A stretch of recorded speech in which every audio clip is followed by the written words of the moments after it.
31. Masalah gizi dapat timbul antara lain karena 1. Kurangnya perhatian pada gizi yang dikonsumsi anak. 2. Kondisi ekonomi keluarga. 3. Terjadi bencana alam.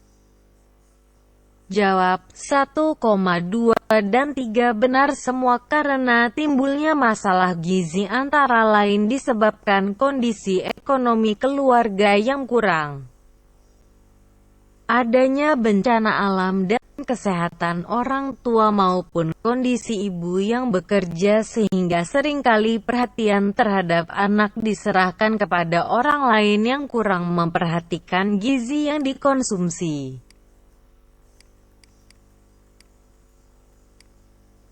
anaknya. 32.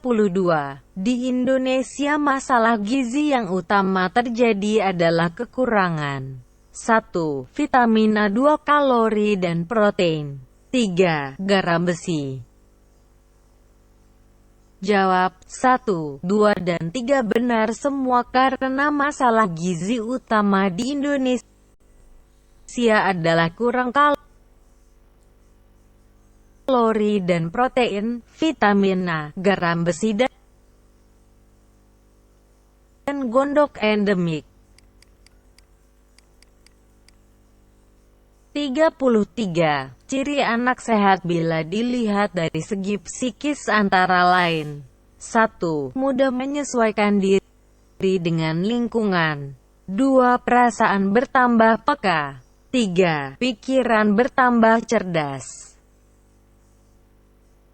Jawab 2 dan 3. Benar, karena dari segi psikis ciri anak sehat adalah jiwanya berkembang secara wajar, pikiran bertambah cerdas, perasaan bertambah peka dan dapat bersosialisasi dengan baik.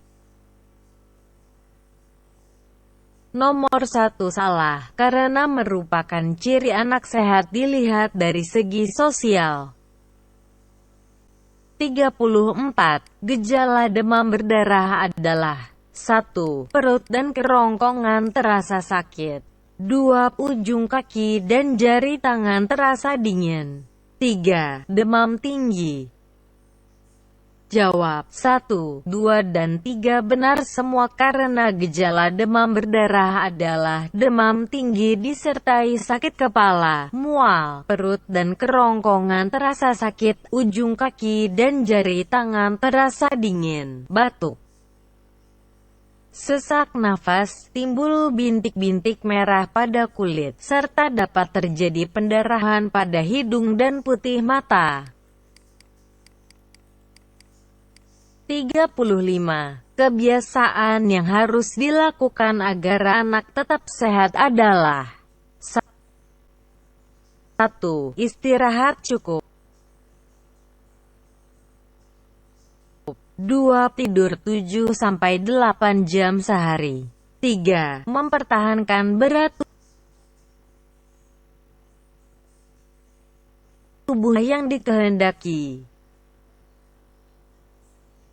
Jawab 1, 2 dan 3 benar semua karena untuk menjaga agar tetap sehat adalah tidur 7-8 jam sehari, makan 3 kali sehari, sedikit makan makanan kecil, mempertahankan berat tubuh yang dikehendaki, menghindari konsumsi alkohol, melakukan latihan jasmani secara teratur, tidak merokok dan istirahat cukup.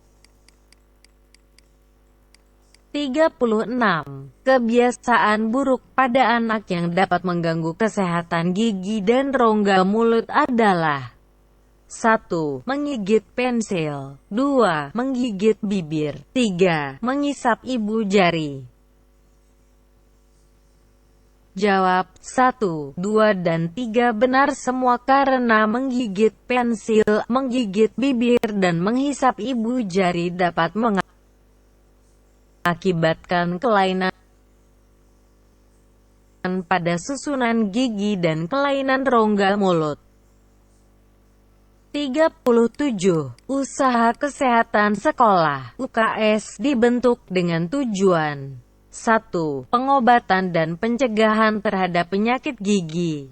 2. Lingkungan sekolah yang sehat. 3. Imunisasi secara bertahap. Jawab 1, 2, dan 3 benar semua, karena pembentukan UKS antara lain untuk pengobatan dan pencegahan terhadap penyakit gigi, lingkungan sekolah yang sehat dan imunisasi secara bertahap. 38. Growth spurt pada pola pertumbuhan manusia terdapat pada periode 1. Bayi 2. Balita 3. Adolescence.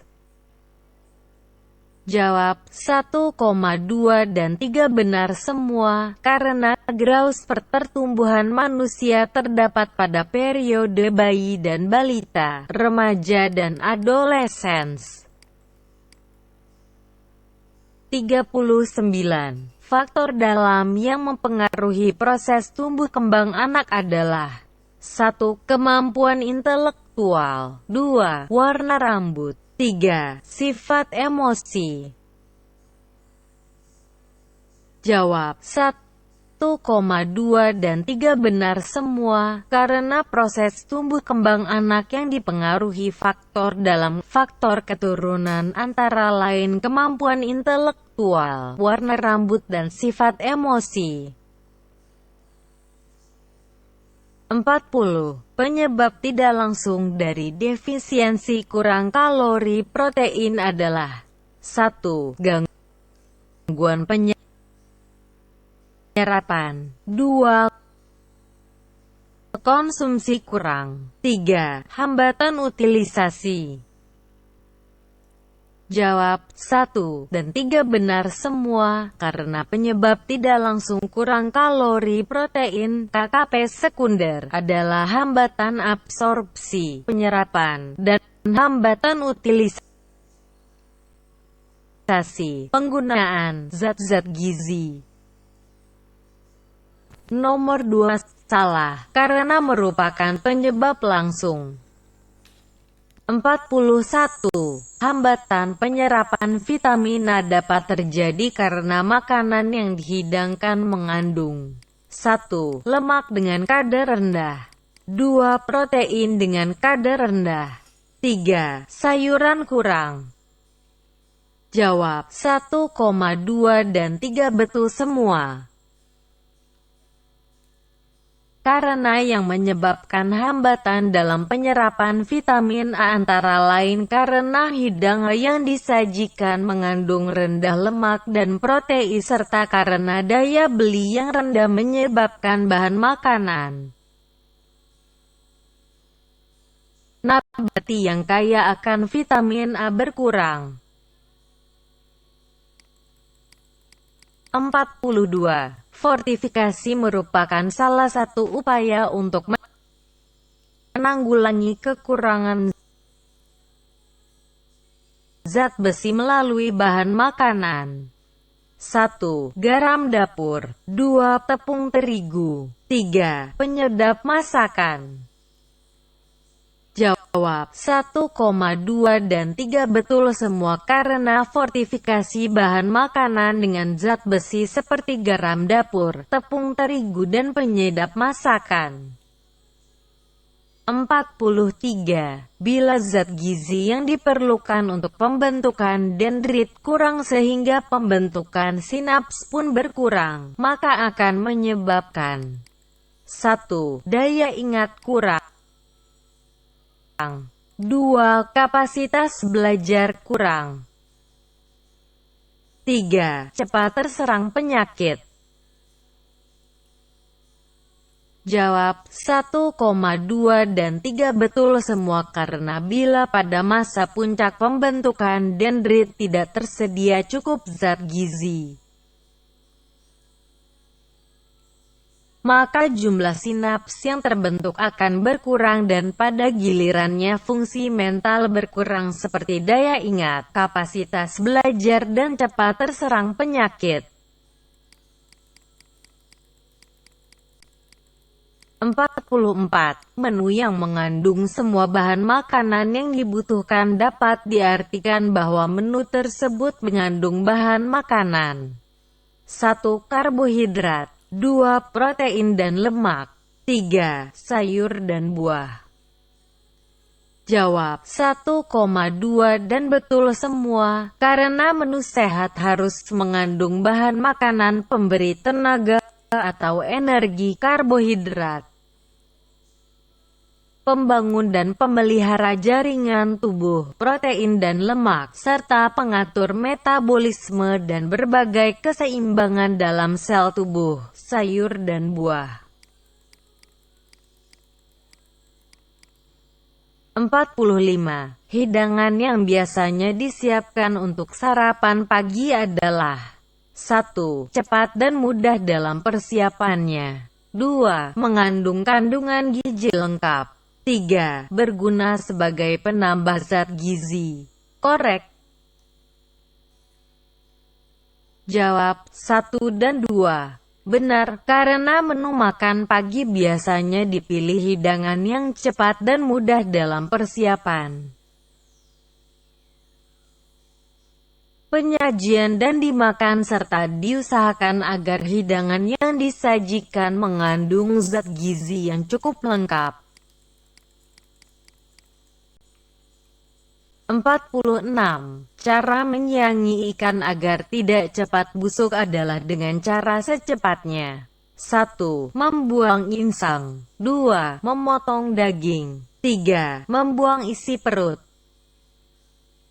Jawab 1 dan 3. Benar, karena untuk mencegah terjadinya proses pembusukan yang cepat, maka insang dan isi perutnya secepatnya dibuang. 47. Fungsi penyelenggaraan makan di sekolah taman kanak-kanak antara lain: 1. Melatih anak mandiri, 2. Memupuk hidup kebersamaan, 3. Mendidik sopan santun dalam acara makan bersama. Jawab 1,2 dan 3 benar semua, karena penyelenggaraan makan di TK mempunyai fungsi menambah konsumsi zat gizi dalam menu sehari-hari, mendidik sopan santun dalam acara makan bersama,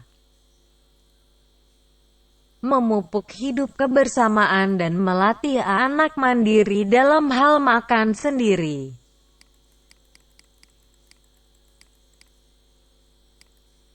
48. Pendidikan kesehatan di taman kanak-kanak sangat bermanfaat karena akan menambah pengetahuan tentang: 1. Pengertian bahaya, 2. Menjaga diri, 3. Penanganan atau tindakan yang memadai. Jawab 1,2 dan 3 benar semua, karena manfaat pendidikan kesehatan di TK itu dapat menambah pengetahuan tentang bahaya dan bagaimana cara menjaga diri dan menangani bila terjadi suatu kecelakaan. 49. Tindakan yang harus dilakukan pada anak yang mengalami gangguan pernapasan antara lain: 1. Anak dalam keadaan terlentang dan kepala ditengadah, 2. Penolong mengisap napas sebanyak mungkin dan dihembuskan ke dalam rongga mulut anak, 3. Lubang hidung anak ditutup.